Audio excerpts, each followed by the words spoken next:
will call to order the meeting for Wednesday, April 23rd. May I have roll call, please? Mayor Allen. Present. Mayor Pro Tem Clayton. Present.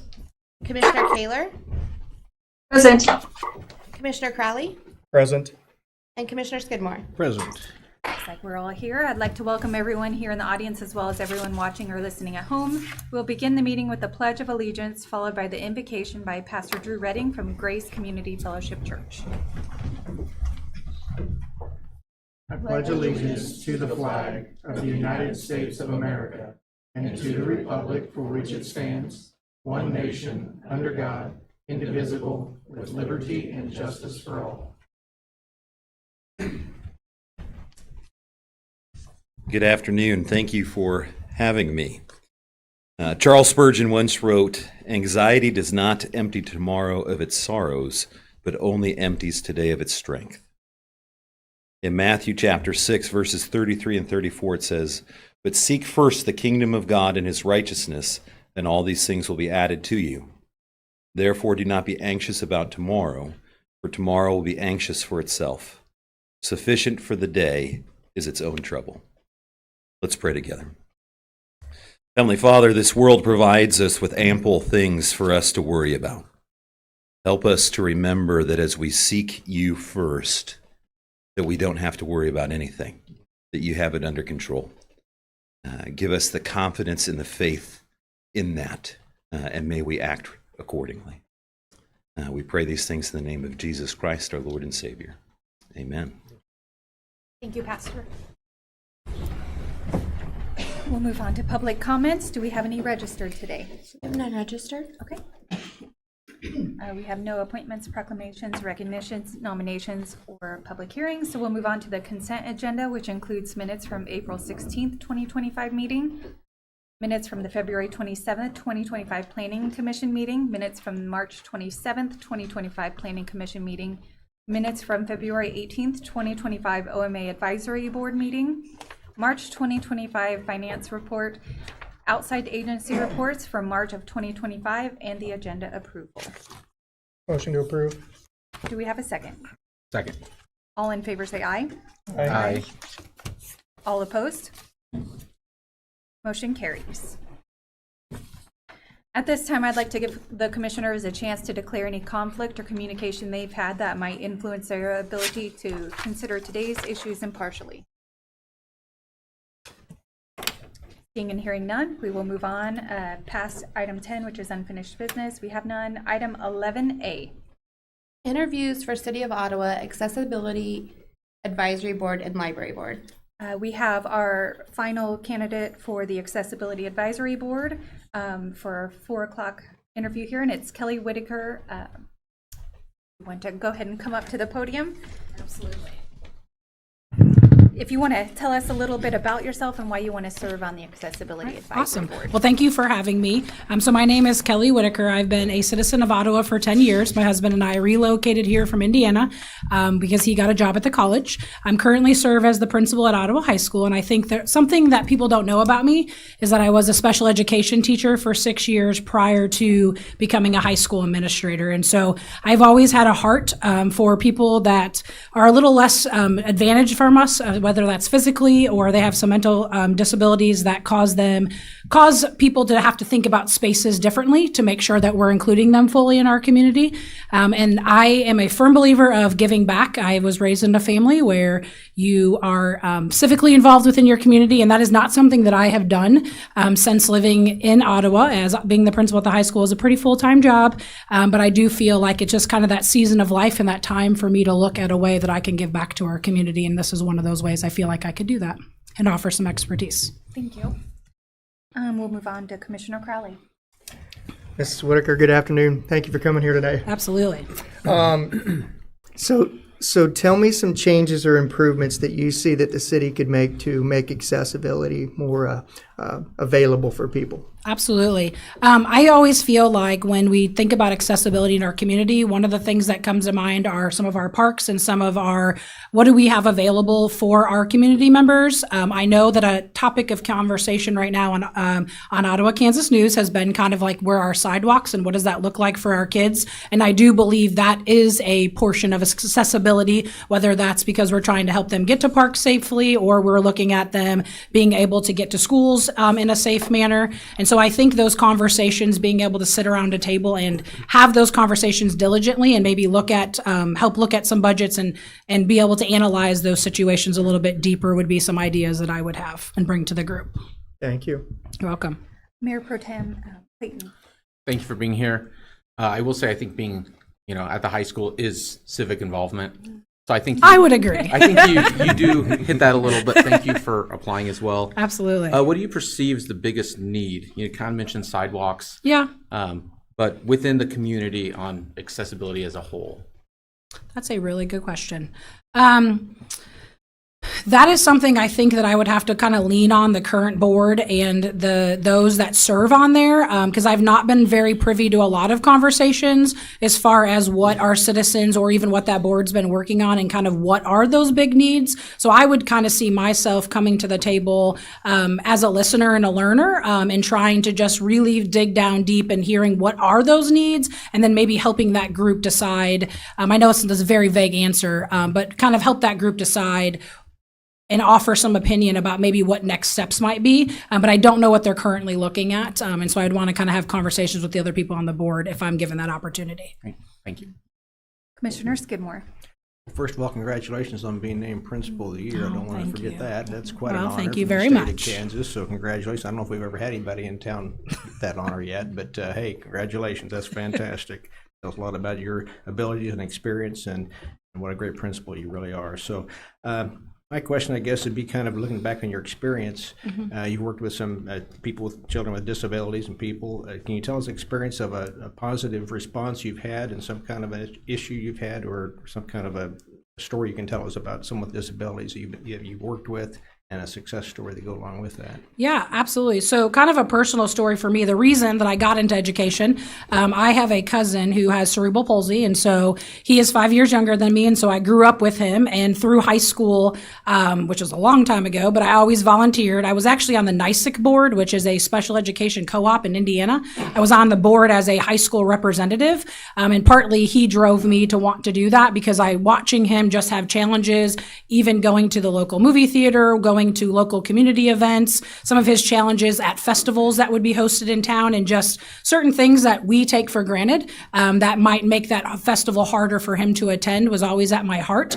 And so while on that board, we looked at a lot of different, we worked with 2 different school corporations. And so we looked at a lot of different avenues and what made school accessibility difficult for those students. And I think just that opportunity to have a voice and work alongside them and kind of look at problems or situations from a different perspective was really rewarding for me. And then kind of continuing into my college days, I moved from northern Indiana to southern Indiana, and I served on a couple boards at my college where we looked at the accessibility of our buildings and our activities that we would host and tried to look at how can we make these more accessible for all students on our campus, because we had a lot of students that were in wheelchairs and that brought a lot of different disabilities to the university that they had never experienced before. And so just kind of working through those concerns and those issues alongside and watching those kind of in that time in college, watching my classmates be able to successfully participate in those activities was really rewarding. And it was a lot of listening, because I think a lot of us able-bodied people, we don't know what those accessibility issues are. And even for some of our elderly citizens, right, that is hard for them to navigate, whether they're in a walker or a wheelchair. So really listening to their perspective and seeing why is it difficult for them to be successful at that event in our community is important. Thank you. And we have Commissioner Kaler online. Ms. Kelly, thank you so much for being there. I'm sorry that I'm not present to welcome you and thank you in person. But my question is the question that I generally ask individuals, and it is, what is something you wish we would ask you, and what's your answer? What is something I wish you would ask me? Yeah. Oh, right. That is a fascinating question. Oh man, you've already asked me why I wanted to be on it. I think a question, and I've shared a little bit about this, but I guess a question would be kind of like maybe a little bit more specific about what my background or passion would be in being a part of an accessibility board. And I think my answer would be really truly listening to our community and listening to those patrons and those stakeholders and what are the concerns that they see. And then more importantly, collaborating with the city and those that have the ability to make those decisions and choices help us maybe make a positive change for those in our community. Thank you, Kelly. Thank you. Thank you very much. We will have a discussion later on in the meeting, and then someone will be reaching out to you. Okay. Well, perfect. I appreciate your time very much and enjoy the rest of your meeting. Thank you. We have a couple of library board interviews, and it's just a little bit early, but I know Ms. Peoples is in the audience. So if she would like to go ahead and come on up, we'll get started on yours. If you want to introduce yourself and give us just a brief description on why you want to serve on the library board. I'm Patrice Peoples. I have served on the library board before. I am passionate about libraries and what they offer our communities. And I feel that Mrs. Chartier and her library staff do an excellent job of serving our community. And I took some time away from the board and away from some civic groups while I was pursuing my education to become a principal here in town. And now I'm ready to start giving back. And the library would be my very first choice to start in giving back because I'm so passionate about it. Good, thank you. Commissioner Crowley. Ms. Peoples, how are you? Just fine. How are you? Good, good. So what do you perceive to be the biggest need that the library has today? Well, I know that the library is working towards a new space and working towards creating spaces for the community. I think that really taking the time to ascertain what the community needs and how they serve it the best with the space that they will have, how the spaces will be used. I know they have great ideas. I've been a part of some discussions. Just making sure that the community understands how resourceful, how many resources the library offers them. And that is something they do a great job of outreach, but I don't think that can happen enough. The library provides so many services for our community. Thank you. Mayor Pro Tem Clayton. Thank you for being here today. What changes or improvements would you recommend to the city regarding the library or the library?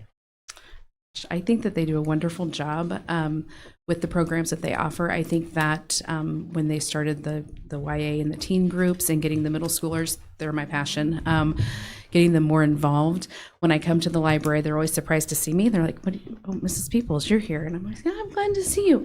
Just the opportunities that the library has offered for the youth in our community, I think that could be expanded. And I think that it's part of Mrs. Chartier's plan and the library's plan. But I think that if we teach students early that the library is a safe place with resources to help them, they will continue to utilize those resources as they grow. Thank you. Commissioner Skidmore.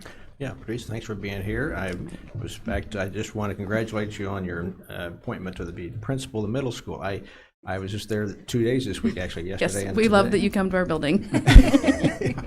I tell you what, that is quite an age group to deal with, and you're at the top of that helm. I just want to say, I don't know how you have the energy to do it. I 2 days today, this week, and I'm done. I can't do any more. Still standing, so we're doing good. It really is, and it shows, I tell you what, and your staff and everybody is very supportive of substitute teachers like myself when I need extra help. So I want to say congratulate you on that. Thank you. Yeah, thanks for applying for this position. Let me ask you a question about the library system and libraries in general. Where do you see libraries 10 to 20 years from now?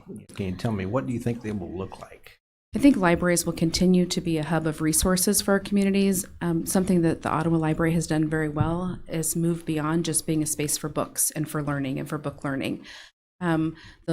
The resources that we offer as far as helping people apply for jobs, community computer resources, community outreach, skills being taught in outreach groups. Those resources and the need for that are only going to continue to grow. And so I feel that libraries need to continue to reach out and discover what the needs of their communities are so they can meet them. I attend many of the library programs. Offering those programs just offers a space for people to continue to learn. All right, thank you.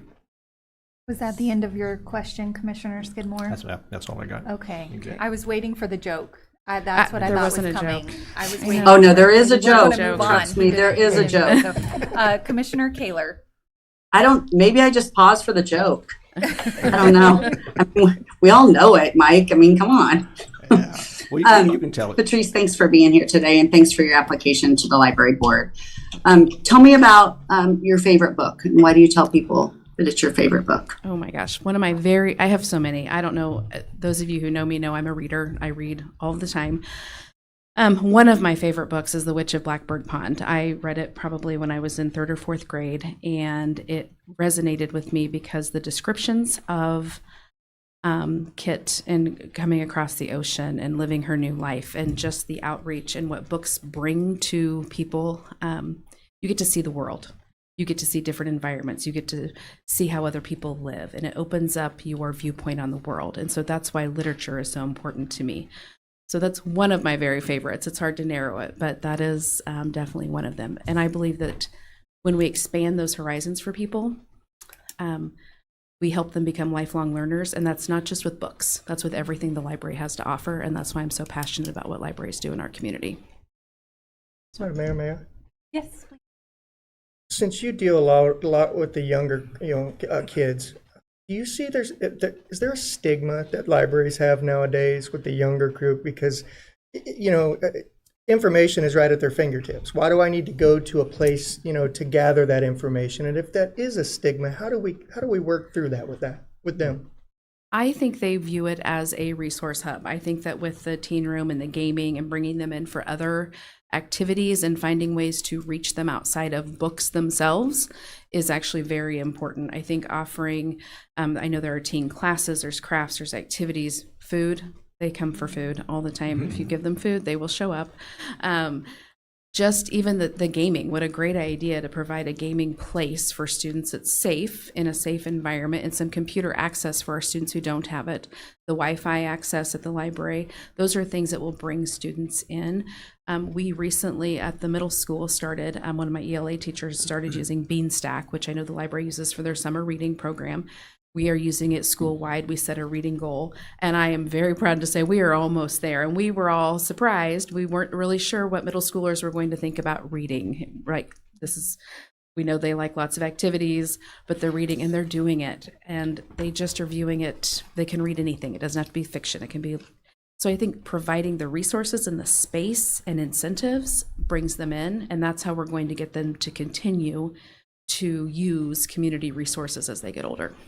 Thank you. And I think some of the things that you mentioned also, they may not know about. They may just think it's an old school library with some books in it and that's it. And why do I need to go there? But you mentioned all the additional things, including the food. So that certainly are things that would entice them to visit the library more. I worked, if I can add on to that, Please. I was the librarian at the middle school first. That was my first job at the middle school, was the librarian. And when I arrived at the library, it kind of did have that stigma a little bit of we don't want to go in and we just go get library books. We put them in our backpack, we don't read them, and we return them 2 weeks later. So we created a space in the library where kids could come, and it was welcoming. During that time, it was the makerspace type program. They could come in the morning, they could build. We put sticker puzzles on the wall, and they would come in and fill it in with stickers. We had arts, we had Legos, we had crafts. We had a space where students could just come and belong. And that really helped change the tone of the library. And I think that's something that the Ottawa Library has done very well. And that's something that is really important. And so I think just continuing on that trend. Thank you. Thank you. And I'll add, I think also, I've always drug my kids along to the library, and I think just doing that normalizes it a lot for them as well, and it makes it seem not like a big feat to walk into the library. It's not scary. So I think sometimes parents can help with that. So, thank you. Oh, yep. Sorry. Go ahead. If you were on the board and you had a blank check to do one program, one project, one capital improvement, essentially, what would you choose? Gosh, I don't know.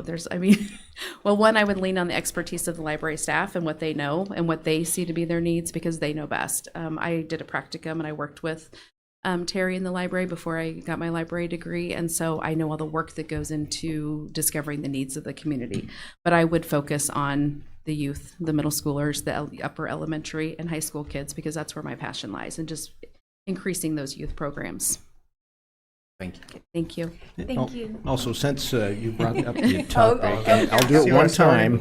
You're the special one. So let me just ask you this regarding the inventory system of our libraries. You know how that works? Yes. Okay, the question is this. Do we decimal or do we not? Oh, there you go. There's your joke. Okay, all right. Good job. Thank you very much for your time You today. rolled I your eyes. appreciate That it. was enough for me. I knew it was a joke. It was a great one. It was a great library joke. You did a great job. It's the only library joke in the world, isn't it? I don't know. Thank you. We'll be reaching out. Mike will not be asked to sub anymore.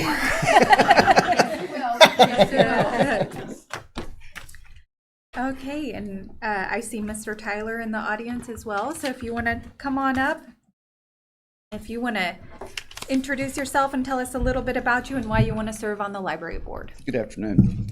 My name's David Tyler. I moved to Ottawa in 2005 for work. I am since retired. I served on the library board for 9 years, finished someone else's term and then served 2 full terms and was president when I termed out. And I am currently a member of the executive board of Nichols, Northeast Kansas Library System. And that has been, Nichols has always been such a partner for our libraries that it is very interesting to see what Nichols does and what their responsibilities are for the area and libraries. Thank you. Commissioner Clayton. Mayor Pro Tem Clayton, Okay. sorry. Since you've obviously been on and you served on other boards, what would you perceive as the biggest need in the community regarding the library? Right now, the space. I think if we develop the building that we've purchased, I think that sets us apart from City Hall. Not that it's a problem, but I know you need the space too. But having a unique space, I think, makes a big difference for the library. Similar to what the Carnegie Building was. I grew up at the time in a Carnegie Building in Oklahoma. And contrasting that building to what even the current library is, it's just amazing. You don't have to be quiet in this library. So it has changed. And I think our biggest concern is, and Mr. Crowley mentioned it, why have the information, you have the information at your hand, why come to the library? I think it's a meeting place, and battling loneliness is a big problem. And I think that even for our elderly citizens, to come to book clubs or whatever they might do, provides a good outlet for avoiding some of that loneliness. Thank you. Commissioner Skidmore. So that's the same question too, with the advent of technology. Where are we going? We don't know. But the next 10, 20 years, what do you see a library looking like, or do you see it differently? It will have to be different to evolve and fill a need. I think it continues to be a meeting place. There are not as many safe spaces that come about, and the library provides that kind of safe space.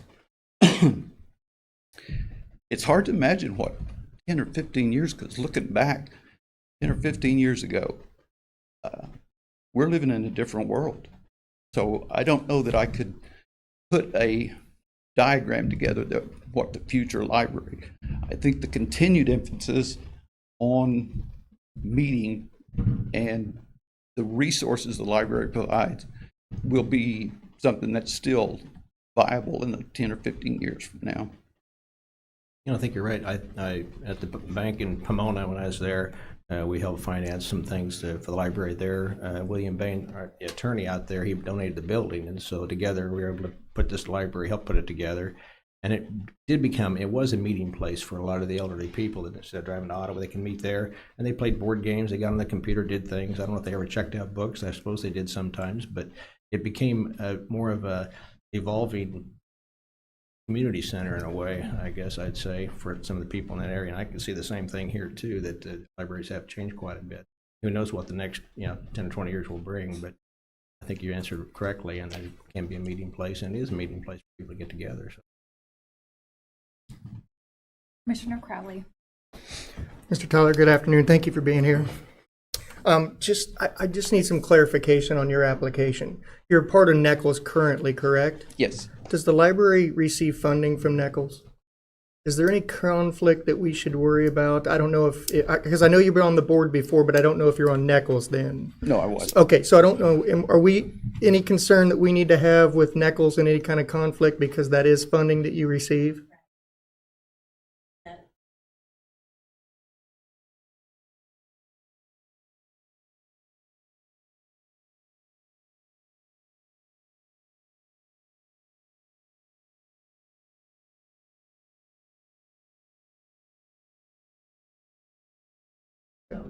Okay,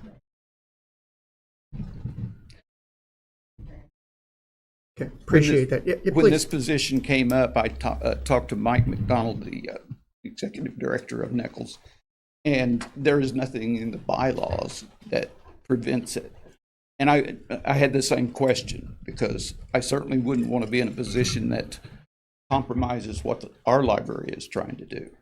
And I appreciate you looking out for that. You know, I just, I didn't know if, I assumed that you all kind of had checked on that, but I wanted to make sure on our behalf that we were concerned about that. What improvement would you like to make to the library? I know you know the space, but what other improvement? I think the library needs, we have to get our community thinking of the library as something other than a warehouse of books. There are so many things that are offered that you can't get on your phone. And being with other people is part of it. So I think that I don't know that there's a specific thing. I'm just very excited. I was on the board when we purchased the property on 15th Street. Very exciting. And now that we have another space available, it's great. Thank you. Commissioner Kaler. My apologies. Thank you so much for being here. I'm going to ask you the same question I asked Patrice. What is your favorite book and why? Thank you to Patrice for answering that question first, but I don't have a favorite book. I am an avid reader. A lot of times my favorite book is the last one I've read. So I read nonfiction. I read very little fiction other than I just reread Tom Sawyer. That was fun. But I don't really have a favorite book. Thank you. Thank you, David. We will be discussing this towards the I end have a of the question meeting. for Mr. Yes. Skidmore. Yes. Uh-oh. I was prepared for your... Uh-oh. I remember it from the first interview. But let me ask you a question. Who is the only author that has 5 works in the 5 of the 10 classifications of the Dewey Decimal System? Oh my. Dr. Zeus. As Isaac Asimov. So That was my second choice. thank you. Thank you very much. Okay, and so we have our final interview. We have Joanne Nowatzki. If you want to come on up and introduce yourself and give us information on why you want to serve on the library board. Good afternoon, Commissioners. Thank you for this opportunity. My husband and I have been Franklin County residents for over 30 years and moving to Ottawa in 2004. He'll correct me later. The library has always been essential to our family. We have 3 sons, and my husband and I have both been Scout leaders, so utilizing that to help them with Scout projects, science projects, whatever their projects were. And I think more importantly was we have, with our sons, we had those kids, we had a son that was so far above his grade level and one that we considered a reluctant reader. And bringing them to the library and watching them get excited about the written word, whether they could hardly read at a grade level or way above it, the access and the opportunities that they had to expand their knowledge and become lifelong readers is phenomenal. And I think that's why it drives me, because I see libraries as a vital part of the community. It's not just for kids. It's not just for the elderly. It's for everybody. And how can we take the library and its resources to the next level? And I'd like to be. Thank you. We'll first go to Commissioner Skidmore. I'll ask the same question too. The library 10, 20 years from now, how do you see it, and do you see it any differently? Again, my predecessors have touched on this, so sometimes being the last one to interview, it's like whatever they said is great. But I think it has to evolve. It can't just be the old card catalogs. When I show kids the pictures of the card catalogs and they're like, you used to do what? But not just having books and magazines, the programs, the outreaches. Who can we partner with to grow what opportunities we can to keep us active, our minds active, to keep us talking to each other? I view that as what we need to be looking at. Do we need new space? Yes.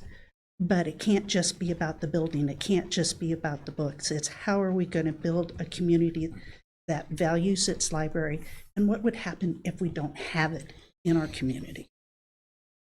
That's good. I think I'd just add to it, I've got a grandson at 7 and a granddaughter at 12, and it's just fascinating to watch them read and learn to read, and how it just opens up their lives, a whole different world that they're not aware of yet, of course, because they're so young. But I've got a 5-year-old granddaughter too. She will soon, I'm sure, follow steps. But it's exciting to see that excitement anyway when they get a book, and they'd rather have a book than go do something else. It's fascinating. But you're right, it's great. I can remember when we would go on vacations, it was, we had the DVD player, but you have to take 10 books with you. Yeah. So we had books everywhere in our van. But they'd read to each other, and I'd hear giggles because they got to a part of the story that was funny. Those memories and that building of that love of reading, it's still with them now. Commissioner Crowley. Ms. Nowatzki, thank you for being here this afternoon. Thank you for your application. Thank you. What's the biggest change or improvement that you would recommend that the library make? The library can't be a one-size-fits-all for everybody. For some people, they love the touch of that physical touch of reading a book. For convenience sake, because I'm the tardy one that, thank goodness, they always had the cans where I could bring in canned goods for fines. I'm one of those. So the electronic versions are wonderful too. So we have to look at not just the extremes, but what's going to help us grow, help us meet the needs of the community. Thank you. Mayor Pro Tem Clayton. Thank you for being here. I'll try to give you one that you can't steal their answer from previously. You'd mentioned Don't try too hard. taking the library to the next level. Mm-hmm. To you, what does that look like? Thanks for thinking of something that I have to stop and think about. I think reading, I would love it if every parent read to their kids, and if we could get a program that that builds upon that love of reading. I think it's very important that it's not just the services, but as a community, what are we doing that the library can help fund? Is it partnering with our public and private schools? Is it having a mobile bus that goes around in neighborhoods during the summer? I grew up in a community in Iowa where every 2 weeks they had a mobile bus that came in. And the bus driver was like, you have to check out 6 books. We'll be back in 2 weeks. You get to tell me about them when you come back. So that you encourage them to take advantage of everything the library offers, not just the books.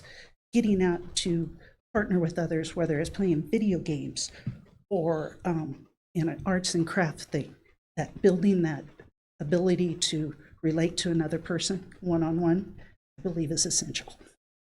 Thank you. Commissioner Kaler. Hi, Joanne. Hi, Sarah. I'm so glad you're here today. Thank It's you. nice to see you. And could you please just tell us about your very favorite book and what AR level was it? No, I'm just kidding. AR level. Actually, I have several. And the one I knew as soon as somebody said, "What's your favorite book?" It's sitting on a bookshelf in our bedroom. And it was written by a former Eagle Scout, and I want to say it's a badge of honor, where he went out and he interviewed 100 different Eagle Scouts throughout the nation, and how the impact of getting their Eagle Scout stayed with them for the rest of their lives. And the story that I remember most about that was he had interviewed a POW from the Vietnam War. And he said, in those darkest moments when I couldn't remember what I was supposed to say, couldn't remember my dog tags or whatever, I remembered the first 3 words of my Eagle Scout oath, or of the Scout oath, on my honor. And I thought, wow, what a way. So that resonates with me. And I'm a poetry nerd. So anything by Robert Frost, E.E. Cummings, I'm there. Thank you, Joanne. Thank you. Thank you for coming in to interview for the library board. We have 3 applicants and 1 opening, so we'll be discussing this later, and then we will have someone reach out to you. Okay. Thank you, everyone, for Thank you. interviewing. We have some tough decisions for later. Absolutely. It's great to see USD 290 very involved too. I wanted to mention that. I appreciate that. We will move on to item 11B. Resolution making findings in connection with the Northeast Village RHID district. This resolution makes findings regarding the need for housing within the city and includes the legal description for the proposed RHID district, and we will have Director Landis speak on this. Thank you. Normally in our proceedings, we would typically have our bond counsel give you the presentations, and as you're aware, we're transitioning with Kutak right now. I do believe that we have our 2 representatives from Kutak available to answer questions if there are any, and we also have our developer representative here, Doug Bohai, in the audience for this project if we have questions for them. What you have in your packet today is a resolution finding which makes the findings regarding the need for housing in the city, and it includes a legal description of the proposed RHID district. The proposed project is Northeast Village, and so I'm going to switch my pages here. This is a project that is a 40 single-family home townhouse development that's located at 1426 East Wilson Street. The project is eligible for RHID incentives by definition under Senate Bill 17, which allows, in this case, the vertical construction of these townhomes and not just the public infrastructure in order to build housing. And that went into place just a couple of years ago under the RHID Act as it expanded to allow the vertical construction. So that's fairly new.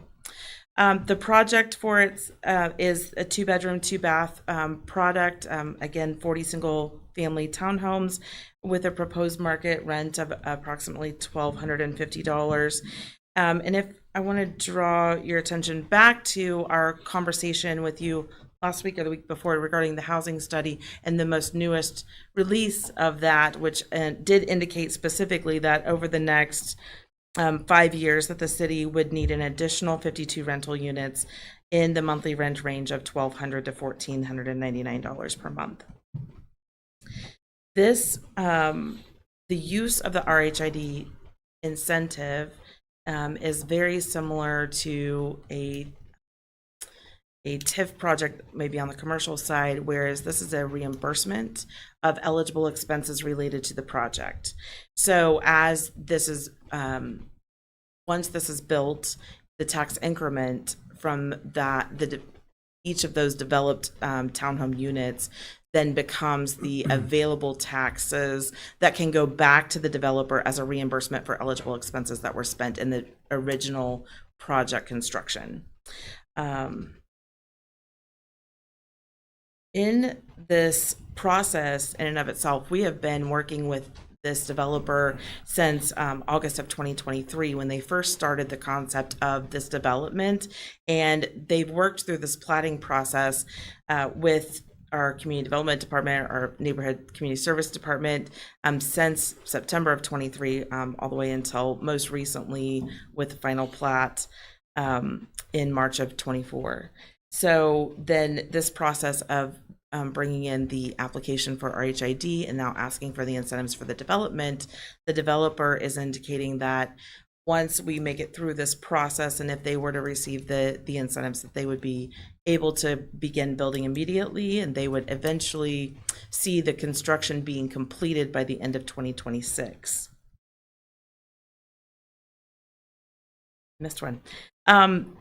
We did meet last week as part of our process with our other stakeholders, which is USD 290 in Franklin County, to make sure that we would address any of their concerns with this project in and of itself, and then any of the financial incentive questions they might have about the project and eligible expenses. And then the next step in the process is why we're here today, which is the resolution that basically says that we're meeting the requirements or the needs analysis for an RHID. And I did want to just notate those. I didn't include them on the slides, but as a reminder, and I know you've heard this before, but especially for anyone who might be listening.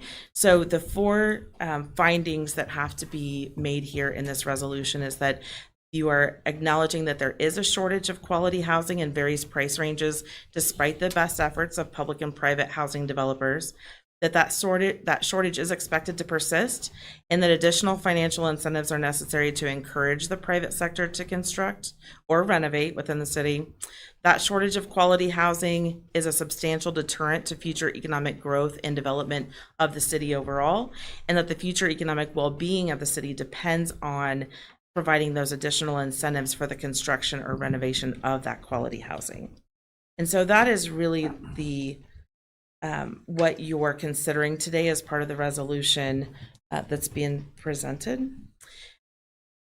In this resolution, we are not asking you to commit to any specific incentive dollar amount or any term of incentive. And the application itself is for a 15-year term, and while they have eligible expenses of $1.957 million, they're asking for reimbursement of about $1.675 million over a 15-year term. Again, as a reminder, we conduct a financial analysis, and we have sent that off to our financial advisor, Ellers Inc., who has been working on that, and will bring back a full recommendation, that feasibility study, to us at a later date. And we've had initial discussions, and we did discuss kind of some initial findings when we met with the review committee, but nothing has been negotiated or discussed in detail with the developer as of yet.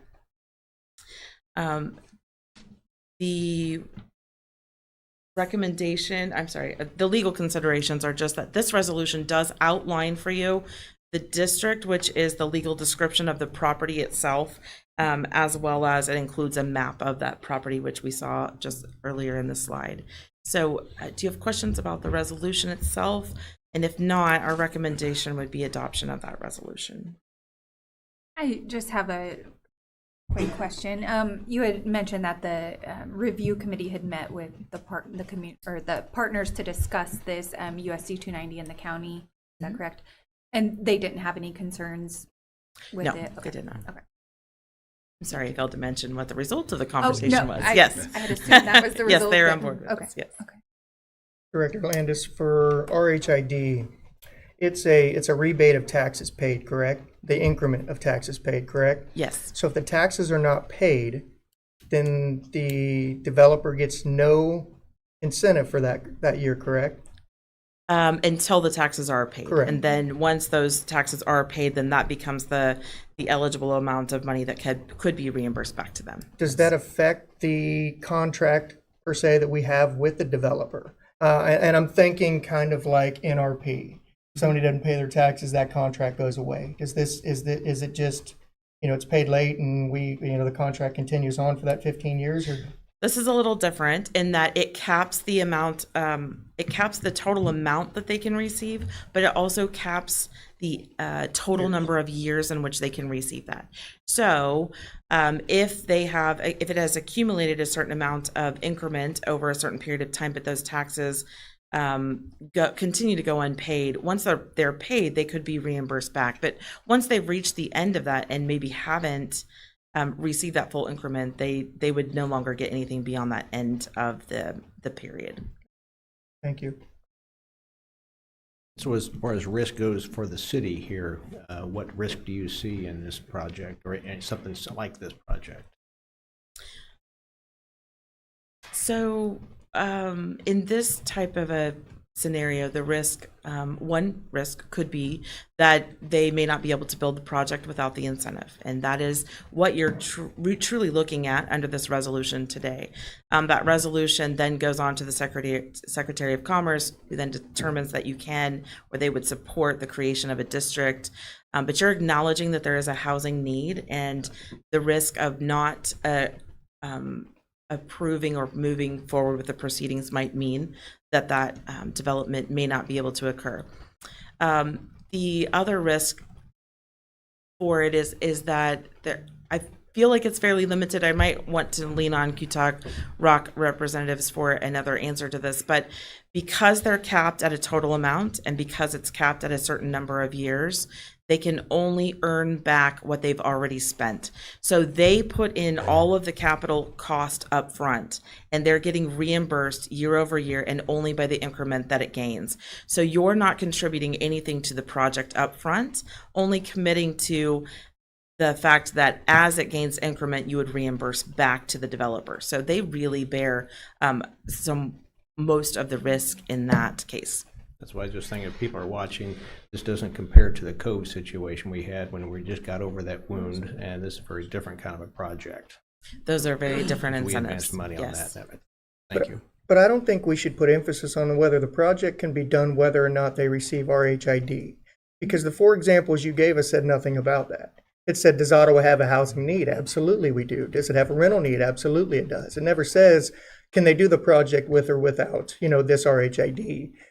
We know they're going to make money. I mean, and I mean, anybody who builds, anybody who rents, they're going to make money. That's not the problem.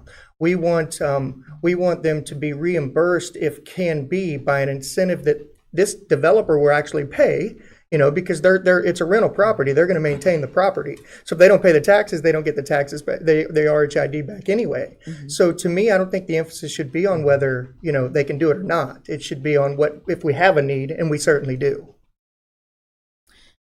Yes, thank you. Thank you, Director Landis. Could you kind of explain, looking at the steps, how step 1 is consider the resolution to establish the RHID district, and then step 2 is basically the resolution for the development plan and creation of the district? And what's the difference in the establishment and then the creation of the district? So really, this resolution is more focused on you accepting or determining that those findings of the 4 points that I read are something that you agree with, that we do have a housing need, that if without incentives that housing need may not be met, that the housing need does have an economic impact on the city and our ability to grow, essentially. Mm-hmm. By approving that resolution, that's your indication to the state that you agree that you would like to see a district developed. The step 2 is where we do actually hear back. It's after we've heard back from the state, then they would acknowledge that, yes, they approve the creation of the district. And then you have the opportunity to actually create the district itself. And that is yet another resolution.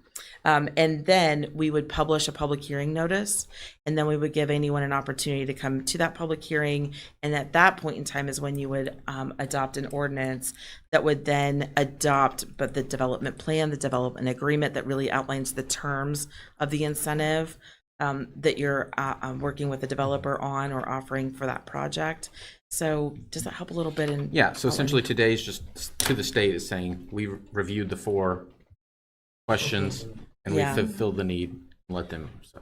Yes, yeah, and actually the resolution itself has a really lengthy title to it, but it might help to read that out loud. So it is making certain findings and determinations as to the need for housing within the city of Ottawa and setting forth the legal description and the map of the real property proposed to be designated as the Reinvestment Housing Incentive District, in this case called Northeast Village, RHID. Do you have any other questions? How would we like to proceed? Madam Mayor, Commissioner. I'll make the motion to approve item 11B on our agenda. We have a second. Commissioner Kaler will second. May I have roll call vote, please? How do you vote, Commissioner Skidmore? Yes. Commissioner Kaler? Yes. Commissioner Crowley, Yes. Mayor Pro Tem Clayton, Yes. and Mayor Allen. And I vote yes. Motion carries. Thank you. We will move on to item 11C. Review of the first quarter 2025 reports. Department directors submitted reports for the first quarter of 2025 for our review. Have our city manager here. And we have our directors and other relevant team members available to answer any detailed questions that you might have. This is just an overview of our quarterly reports for the upcoming or past quarter and what we can kind of look for ahead. But the reason we present this to you every quarter is so that we can show that we are accounting for the actions and the directions that we take, and so that it is in the direction with the oversight that the commission has to ensure that we are going down the path that you would like us to see. And so with that, we do this to provide performance updates, ensure that we are on time and on budget, and we provide data-driven decision-making for everything that we present and project for capital, return on investment, as well as key performance indicators and how we measure success. We track our progress toward those strategic goals. And through this, we hope to enhance public trust and engagement with this transparency and regular timely reporting of our activities. So what we've done is provide a comprehensive strategic overview to you and the public so that we can continue to provide the information, establish or amend policies if we need to, and also ultimately shift resources if we have to respond to community needs and commission priorities. Some highlights include we had significant attendance, including 3,479 attendees at one event at the OMA in March, and it entailed utilizing auditorium, basement, mezzanine, and multiple spaces. Our HR team onboarded 50 new employees and conducted 15 different training programs. IT has seen a significant increase in our outreach and the number of contacts, and also the number of emails that we've received has significantly increased. Our neighborhood and community services saw 388 building inspections, 188 building plans were submitted. They processed 15 development plans that are current or active, with 3 being approved.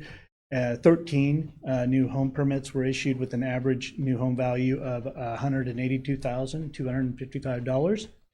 I want to point out that that's the best first quarter in my time here with the city of Ottawa, so that I thought was worth highlighting. And then we processed 8 neighborhood revitalization applications and 15 remodel permits, and continued to address 166 code violations, most of which were for property and 25 of which were high grass, and we had to go in and compulsory abate 2 of those.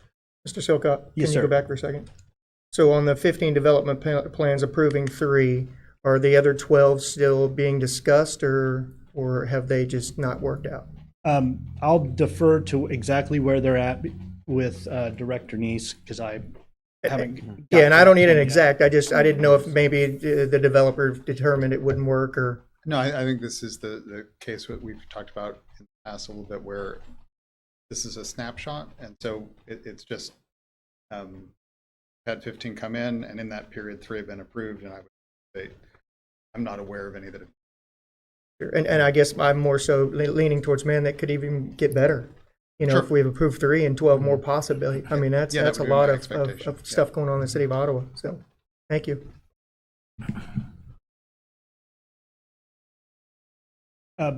PD has maintained a significantly strong and robust response time at 3 minutes and 8 seconds to their calls. Municipal court saw 414 municipal court cases filed and processed over 300 dispositions, and they had 33 cases filed in district court. Our fire department responded to 586 incidents, including 385 as medical rescue calls, and they logged over 1,500 hours in staff training for our department. Public Works continued to deliver their essential service, and want to highlight that they've filled 1,828 potholes for the first 3 months of the year and utilized 115 tons of asphalt to do that with our in-house mechanics, with our garage division completing 86 work orders and also having 9 service call-outs. And then we had 12 burials and 18 plot sales for the cemetery. Golf course continues to work to fill vacant staffing and focus on facility upgrades and expanding the amenities for programming, and they are growing the existing membership base. We had 1,250 rounds of golf played, and they are working to support upcoming school tournaments as well as summer youth programs and summer adult as well. Water production, just want to highlight that we processed just under 6 million gallons of water that was processed and treated into our system, and we maintained 100% compliance across all of our sampling categories. Our water distribution and wastewater collection crews have been continuing to work through this early spring and late winter season, where they've installed 19 new services, replaced a hydrant as well as a valve, and had 125 service call-outs. And then we cleaned 8,190 feet, so almost 8,200 feet of sewer line, and we addressed 28 call-outs. Our wastewater treatment facility processed 5.8 million gallons of effluent and had a 100% compliance rate for all criteria as well. Electric production, just want to point out that we had an average generation for the 3 months at 12.1 million, and we did average consumption of power of 12.3. So we have continued to focus on serving in a affordable, effective, low-cost manner, and want to point out too that we continue to maintain our own secure fiber service within our facilities so that we can minimize the potential for issues and really say rogue actors. So because it's not directly connected. Our distribution, our line crews had 152 call outs and continuing to set poles. Our warehouse, they are kind of where all of this processes through, and so we want to thank them for they received over 5,700 parts and issued another 4,600 or so in that, as well as supporting the electric meters, which we'll get into later. So that kind of is a high-level summary of what went on with your departments. And so with that, I'll turn it over to the commission with any questions that you have for either myself or our directors and team members who are present. I just want to back up a second on the water produced and the water, how close those numbers are. The water we took in and the water we gave, almost very similar as far as millions of gallons. I was talking to Director Sneathen, and I was asking him some about our wastewater, and then if I heard him right, I hope I'm quoting him right, it's cost about 1.7 times more to treat our water going farther east than it is to treat water we're going to be drinking. And so when people see their bills here, they see their sewers higher. Well, that's why, because it costs 1.7 more to treat the wastewater than it does to create clean water. And so the city of Osawatomie should appreciate us for releasing clean water into the river each and every day. And if you ever watch the discharge pond or the stream that we do with our discharge, you'll notice it's clear, and it's actually very clean and activated, because that's why you'll notice there's a lot of little bubbles, and so it certainly looks more drinkable than what you would be pulling straight out of the river, and that's quite honestly because it is. I guess you could drink it, but just there's something in my mind. I just Yeah, you want to let it run through the natural Okay, we'll let them flow too. of things. Yeah, you're right, but nonetheless, that's how important that is. But yeah, thank you. So back to HR, for the 50 new employees, are those upcoming, are some of those upcoming seasonal? Are those full-time? Or I will defer to I'll our wait then. director. Thank you. Actually, we interviewed 59 applicants, and we extended 19 job offers, and we had 15 new hires.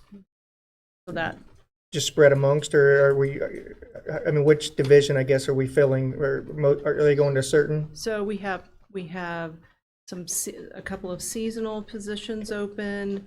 I think there's a streets position, the golf course, clubhouse. We have the communications position open as well, and then a position in neighborhood and community services might be off one. Thank you. Okay.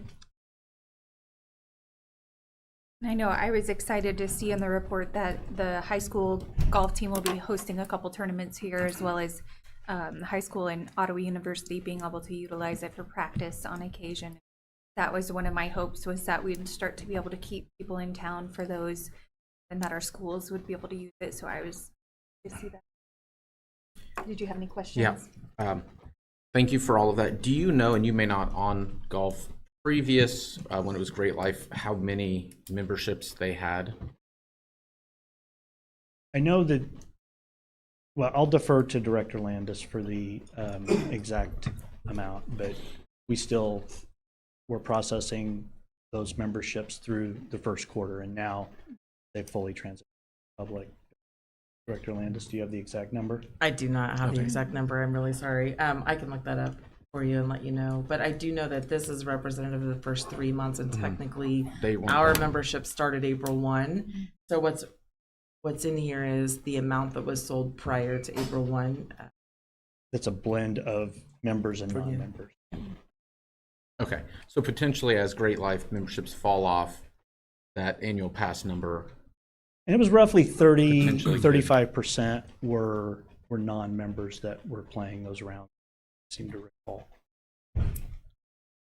Thank you. And then on page 66, I think for city clerk or finance, on the grants, I saw that there was a significant amount of grants written. Are those just kind of broad spectrum? Are those niche projects for kind of different departments, or kind of how does that look?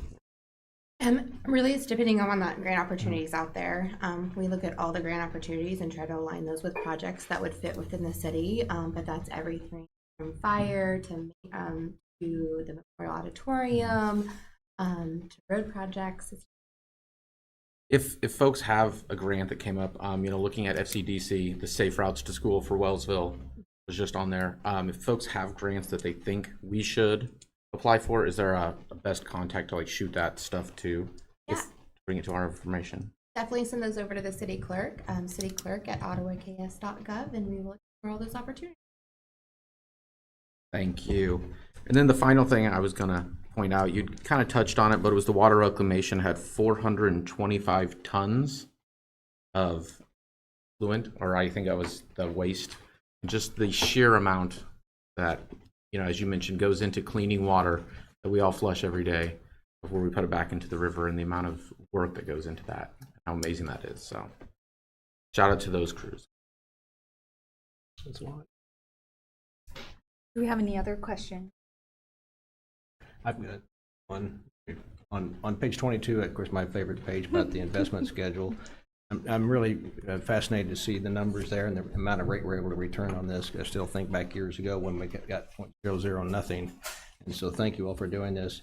Question for Rebecca. Yeah, on the Cedars. Now, generally auditors and examiners I've dealt with, they get a little nervous when they see about 90% of our money is tied into one bank. I know those are all protected. So could you kind of tell our community and people in town what the Cedars are and how we work with Oak Star Bank? Sure. So the Cedars program, actually, it stands for Certificate of Deposit Account Registry Service. And so it's just a kind of a think of it similar to KMIP. It's a pooled fund, so participating banks, they kind of spread large deposits over a bunch of them. So every month I pull our report and it shows me exactly where every single dollar is. And so there might be 500,000 in a bank in New York, $1 million at Kansas State Bank, or, you know, it's spread all over to really help the banks leverage their pledge backing. Now it says Oakstar Bank, but that's obviously, it's not all at Oakstar. So if it has CDAR on the type on my investment schedule, it just means it's placed in the Cedars program.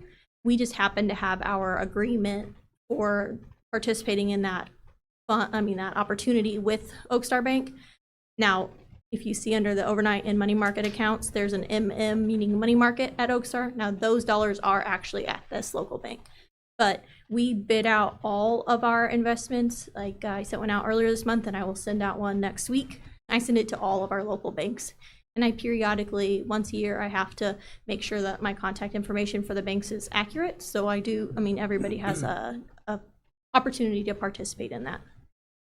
Okay, so to kind of summarize, so all this money, it is protected, whether it be FDIC or pledgings of securities and bonds of some kind. So we're at not any risk. That's the key, right? Correct. Good. Thank you for that clarification. And that's all I had. Okay, thank you very much. And we'll move on to project updates. Review of our current projects and updates from the last 30 days. Honorable Mayor and Commissioners, just give you a high-level overview here, and if you have more detailed questions, please feel free to let us know. But the big highlight here is completion of the electric punch list work and valve repairs at the water tower.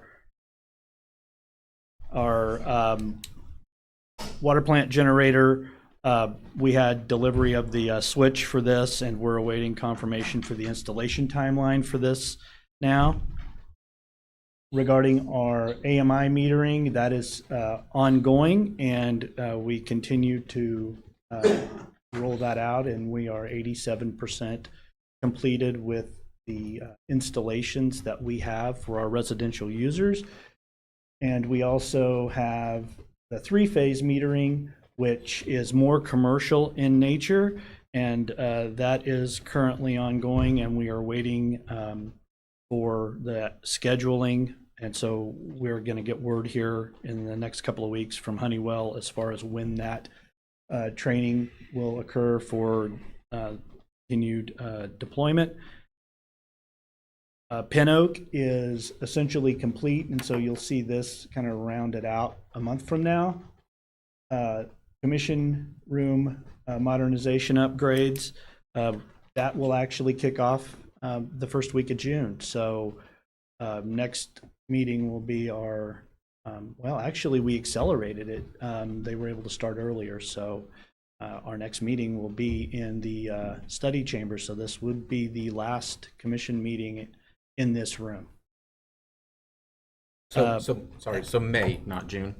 Correct. Okay. And then we are in the process of rolling out the RFP for the HVAC system upgrade, because currently it's age and inefficiency where we're paying it's reached a point of diminishing return, and so keeping it in its current form is costing significant dollars as we do that. And I just want to point out that there's been no major changes in scope or change orders that have come across for any of these projects, and so all of your staff continues to be focused in monitoring our project timelines, milestones, and of course budgets for each of these. So are there any questions for staff at this time on our projects? Good. Thank you. That'll move us to item 11E. And this, just want to highlight that there'll be some line dancing going on the 29th, so almost a week away, so 6 days. You can still sign up. We'll have the Taste of Ireland coming up in May. And then the 26th is the last, it'll be the day for turn in from 10 to 2 for any of your unwanted drugs that you may have, prescription drugs. So this is part of the DEA's annual Take Back program. That will be from 10 to 2 at the police department.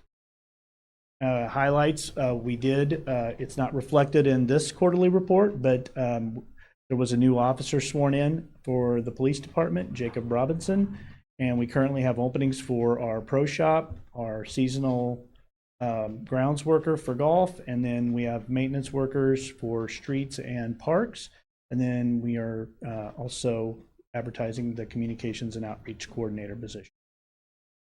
Our utilities, you can see there with the water reclamation where they have installed a new pump in our river lift and pressed 38.5 tons of solids or cake. And our parks department is in full swing for getting our parks ready for legitimate, prolonged, and enjoyable spring and summer weather as we warm, and then obviously the annual preparation for the pool. And I want to point out that we planted 9 trees in and around Forest Park, and of course we continue to mow our parks and cemeteries.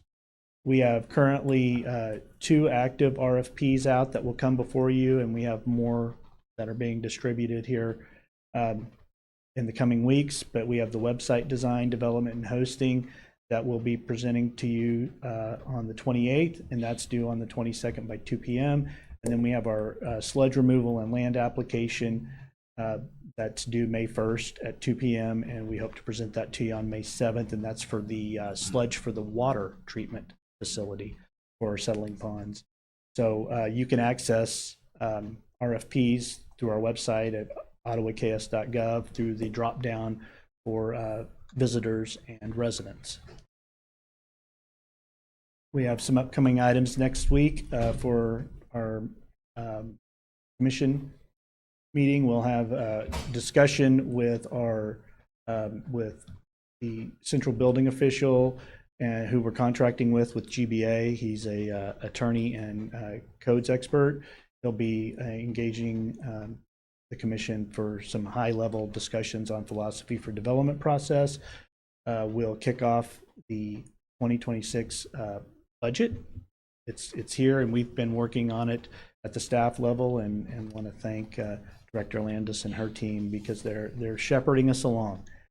We will also, in that kickoff, be giving you a review of the 2026 to 2030 capital improvement program, remembering that it's a plan that has realistic funding streams or the potential for realistic funding streams. So it's a living document and can and will change. We'll have a land use agreement for fireworks that we'll present for you for a piece of city ground that's historically sold fireworks, and we recently acquired it last year at Kingman Road and US 59. So we can also discuss part and parcel to that kind of the direction, if any, you want to look at regarding the city fireworks. And then we will have a charter ordinance to clarify language on collection for the transient guest tax. And with that, that concludes my report. If there are no additional questions for myself or city staff. I did have one question for Director Welsh, so I get to pick on him. I saw that drinking fountains were repaired and stuff. Are those drinking fountains, restrooms open for the season now that we're hopefully should be past the last freeze or anything like that? Or? Yes, all of our restrooms are open, and the majority of our water fountains are open. I think that the one at, I don't want to tell you which one. I believe that one of them was reported that we had to get some parts to replace it, and then also the pump at Haley Park to get that fountain going. That pump has got craps on us, so we've got to get replacement parts for it as well. But everything else should be functioning. as normal. Okay, thank you. And while you're up, DJ, just a question.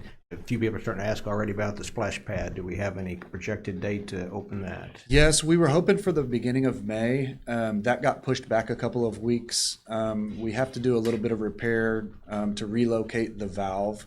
We had an issue with the placement of the valve last year, and there was some hammering going on from the shutting off and shutting down, and it was causing some vibration and potential cracking of the lines. So we're going to replace that valve and put it on the other side of the, I don't know exactly what it's called, but we're relocating that valve to hopefully stop the hammering from happening.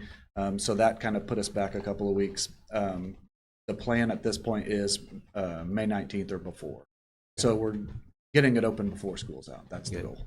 And congratulations on the potholes. I know I didn't realize there were so many all over town, and I guess people can still report them even today, right? Please, yes. And I didn't know, how do we know where to fill it? Do we just rely only on the citizens to tell us where they are, or do we have crews going out looking for them to?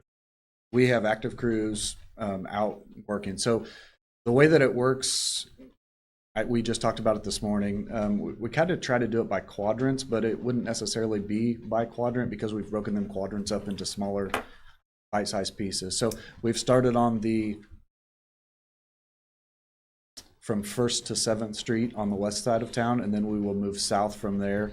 And then from there, we will cross over onto the east side of town and move our way back forward. So we will cover every bit of town. It's just going to take us a while to get there. But until then, when those reports roll in, we will go and address those as they come in. Weather permitting, right? That's always the key there. Always. That's always the caveat. Thanks, DJ. You're welcome. Thank you. Commissioners, let's have our discussion on the board interviews that we held earlier. We could start with the Accessibility Advisory Board. We had 2 interviews on April 16th, and we had 1 interview today. 2 openings, 3 applicants. So if everybody has perhaps their top 2, what that looks like. This is going to be really difficult. I tell you what, I mean, it's nice to have more people apply for positions so you get the best of the best. But when you got 3 best people applying for the Accessibility Advisory Board, when we interviewed 2, I knew we were having a 3rd one today. I didn't know who it was. I don't know if it was who, but I was hoping almost that he or she would be a convicted felon to make it easy for us to pick 2 without having Kelly here as well. So it's going to be a difficult decision, but Mayor, I respect your opinion. If you want to just each of us vote for 2, is that what you're saying? And then Yeah, I think people have their top 2 kind of for who they would like to see. We can. I know one thing that jumped out to me was in Andrea's interview. She kind of brought up some stuff about, mobility issues and some sidewalks, low vision, some of those things that I don't think I've thought about previously. With Nicole having experience at COF and her and Kelly both having special education kind of in their background. I think there are some of those accessibility things that are kind of low-hanging fruit that you can kind of think of, physical ailments and some of these special ed things. But I think some of this vision, some of these other ideas are things we don't often think of. So I thought she had some great ideas and a unique perspective for that as well. For Andrea, yes. So I kind of agree with Commissioner Skidmore. I think budget season's actually easier than making decisions on boards like this. I'll make it short and sweet. I think all 3 of them were great applicants. I wish there were 3 open spots for all 3 of them. Splitting hairs, quite honestly, I would put my vote on Andrea and Kelly.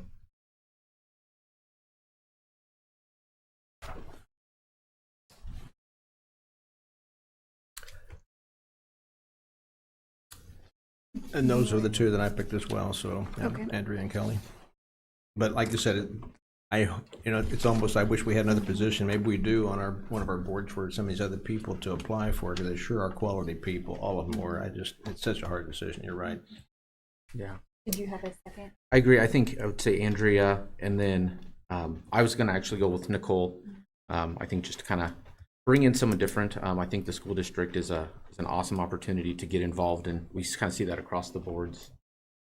So hopefully there'll be other opportunities there. That was actually my thoughts exactly. I was going to go Andrea and Nicole. With the mindset that we know Miss Whitaker is going to be around, she's going to be involved in everything. This doesn't hide. We got one more Well, when commissioner. I asked, She's not Did she, on or did she anymore. drop off? yeah, I asked Commissioner Kaler and she hasn't responded if she Okay. had any input, so. Wait another week, I guess. We could certainly go with Yeah. Andrea and Yeah. get some input Let's- from. Let's do that. Let's go ahead and go with Andrea and then wait for Commissioner Taylor's input. Second. And if I could request, if we could get information on maybe when the next seat might be available to pass along to the individual that we don't choose. We never know. The next one could be up in 3 months. Yeah, all right. Yeah, I think that sounds great. So we will do that. We'll go ahead and approve Andrea. We'll wait for Commissioner Kaler's thoughts on the second open.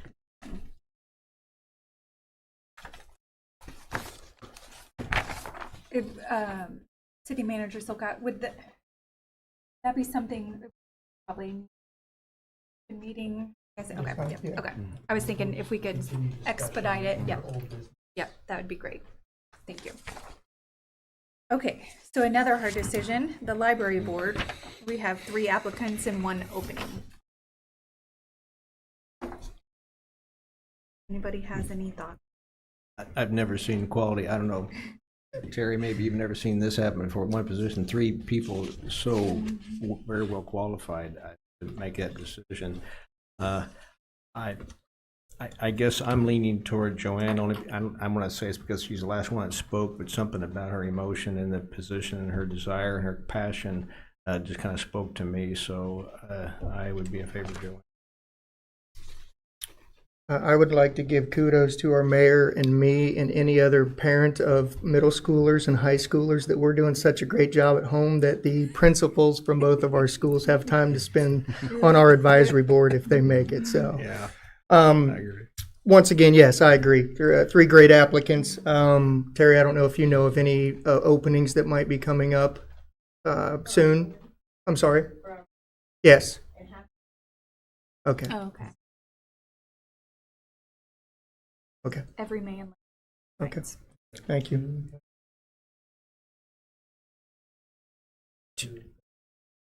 One. One? Just one. Okay. Mm-hmm. Yep. All great applicants, all great answers. I don't think we could go wrong with any one of them. Once again, splitting hairs, I would go with Patrice. As well, you know, it's a good problem to have on all of these that we have such good applicants. For David, I would say the thing, you know, he's previously served, and I think that's fantastic, and serves in a capacity now. So he is still involved in that as well. And I always like opportunities for new folks to get involved when possible. I as well think I would go with Ms. Nowatzki as commissioner. Skidmore said, kind of her passion for the library, for reading, for what the future really could be. I think that's definitely something we need, and there's a lot of challenges coming up for the library in the next few years. And I think having folks on there with that kind of passion for books, reading, and everything involved in the library would be great.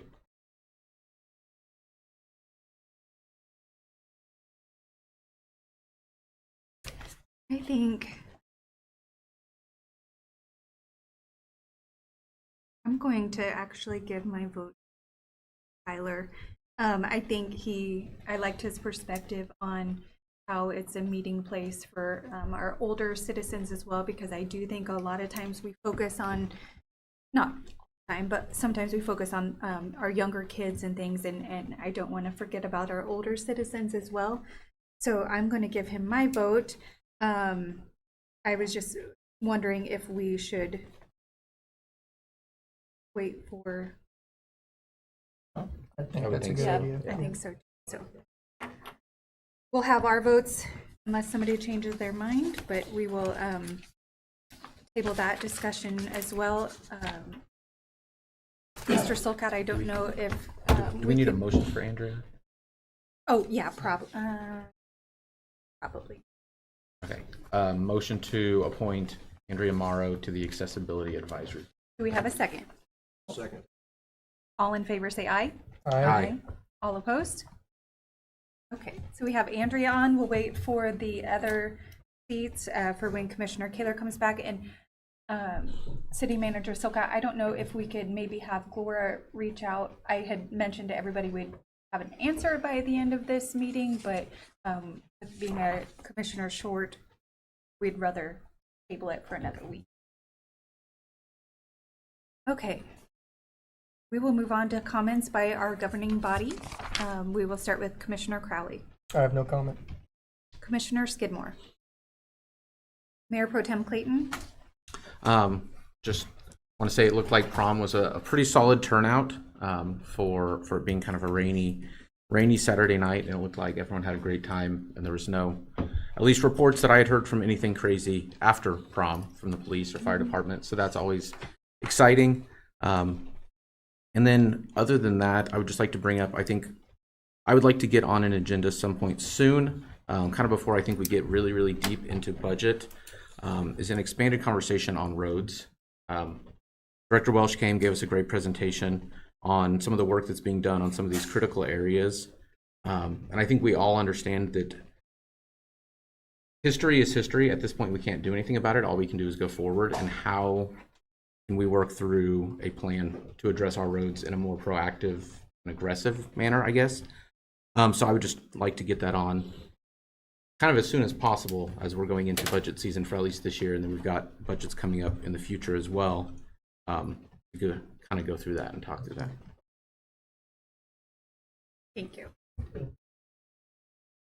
Oh yeah, no, that's fine. I just know budget is going to get crazy, and I don't want it to get lost in the shuffle and be September and we forgot about, we haven't talked about it and it just fell off. I had just kind of a comment as well, and I wanted to open this, not necessarily open it up for discussion, I guess, but see what other commissioners thought, and if anyone felt strongly otherwise, then that would be fine. But I do want to kind of get back. We used to see things on our agenda twice, and I don't think we need to see everything twice, but some of our action items we used to see twice, and I think as the agenda evolved, we kind of just started taking care of the new business right as it came to us. And so personally, I would like to see our action items, items that we'll be voting on, unless they're urgent or we need a vote right then. I would like to see them potentially twice again, not looking to make our meetings longer, but to give citizens the ability to reach out to us if they have any comments or questions or anything like that that I feel like we should hear. So just kind of my thoughts. I don't know if anybody has any thoughts on that, if that would be making our agendas too long, but it's what we're here for. So, and it could even be, under the unfinished business item, and it could be as quick as just having a vote the second time if nobody had any questions. So I don't foresee it Madam Mayor, taking a lot longer. I'd agree. I think we used to call it the Jorgensen pause. Blake would always like suggest that. that as well. So if we want to go back to using the Jorgensen pause, I'm sure Blake would be honored with that title, and we could certainly go back to that. I agree. I like that. And I think it should be on a case-by-case thing. Yes. I mean, some of them certainly we could make decisions on, but some of them I think we can wait on. I think the problem was that Jorgensen pause turned into everything being Jorgensen paused. So there were some things that we certainly could have made decisions on that we just thought we needed to wait another week, and it kicked the can down the road. So I think, yes, certainly there are things that we can approve, and certainly things that we can hold off on. Well, to make it not confusing for staff, would commissioners prefer it be something that I ask for during the meeting for delaying it another week? If it's not something feel comfortable being along right then, or because if we say some things we can move on, some things we don't. I just don't want to make it confusing for staff as to what moves on and what. I think I know on a lot of the stuff that I see come up now, kind of on the recommended actions, a lot of times there is move something to, that it's moved to approve, moved Yep. to review for another week. Yep. And I think kind of that's probably something we could probably manage if that works best. Whatever our motion would be, or our action for that week would be we're pushing it for another week to get more information, or if we just want to make a decision, kind of put that in our hands and then correct. I think that would be fair. I think we can kind of guide that. I mean, because there are certain things that we wouldn't need to, like, I was comfortable today with the item that we voted on. That's not something I necessarily needed to see again. So I don't think it's a blanket thing. So I think that's fair that we could just ask to see the item again the next week if we like to do that. Thank you for your input. We will move on to announcements. We have our April 30th City Commission meeting at 4 p.m. at City Hall, May 7th City Commission meeting at 7 p.m. at City Hall, May 14th City Commission meeting at 4 p.m. at City Hall, May 21st City Commission meeting at 10 a.m. at City Hall, and May 28th City Commission meeting at 4 p.m.